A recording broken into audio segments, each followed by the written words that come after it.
Subscribe to our YouTube channel and press the bell icon to get the latest updates. Tamil Nadu के कांचीपुरम में अथी वरदराजा पेरुमल मंदिर स्थित है, जो कि भगवान विष्णु को समर्पित है। इस मंदिर में भगवान विष्णु की पूजा अथी वरदार के रूप में की जाती है। इस मंदिर से जुड़ी खास बातें ये हैं कि भगवान अथी वरदार की प्रतिमा के दर्शन करने का मौका 40 साल में एक बार मिलता है। दरअसल भगवान अथी वरदार की प्रतिमा 40 सालों के लिए एक पवित्र तालाब में रखी जाती है और 40 साल के बाद ही इनकी प्रतिमा को तालाब से निकाला जाता है। हर 40 वर्ष में इस मंदिर में वरदार उत्सव का आयोजन किया जाता है। इस आयोजन के दौरान भक्त इस मंदिर में आकर भगवान की इस प्रतिमा को दर्शन कर पाते हैं। भगवान की ये प्रतिमा अंजीर के पेड़ की लकड़ी से बनी हुई है, जिसकी वजह से इस मूर्ति का नाम अथी वरदार रखा गया। संस्कृत में अथी का वर्द अंजीर होता है। ऐसी मान्यता है कि इस मूर्ति को भगवान विश्वकर्मा द्वारा बनाया गया था।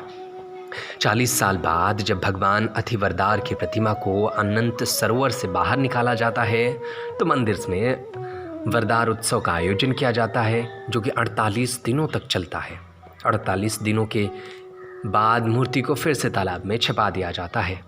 इस उत्सव के दौरान 40 दिनों तक भगवान अथी वरदार की प्रतिमा को लेटी अवस्था में रखा जाता है, जबकि आखिरी के 8 दिनों में ये प्रतिमा खड़ी मुद्रा में रहती है।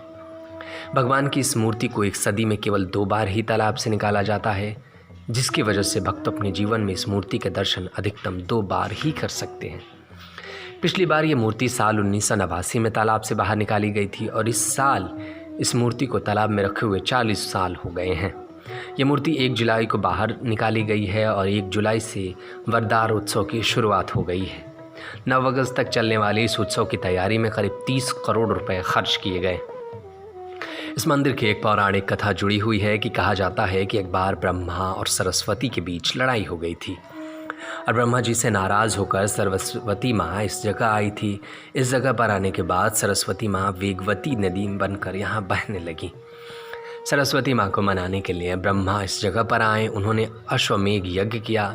सरस्वती माँ ने इस पर अनुष्ठान को नष्ट करने की कोशिश की, लेकिन तभी अग्नि से भगवान विष्णु वरदराज के रूप में प्रकट हुए।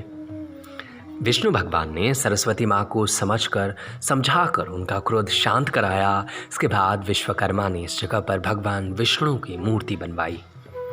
ऐसे कहा जाता है कि मुगलों के आक्रमण से इस मूर्ति को बचाने के लिए मंदिर के पंडितों ने ये मूर्ति तालाब में छिपा दी और करीब 40 साल तक यह प्रतिमा तालाब में रही थी। 40 साल बाद इस मूर्ति को पंडितों के पुत्रों ने तालाब से बाहर निकाला, लेकिन 48 दिन के बाद ये मूर्ति अपने आप तालाब में चली गई। तब से इस प्रतिमा को 40 साल में एक बार ही तालाब से निकाला जाता है। ऐसा कहा जाता है कि तालाब के अंदर देवगुरु बृहस्पति पूजा इस मूर्ति की पूजा करते हैं। Subscribe to our YouTube channel and press the bell icon to get the latest updates.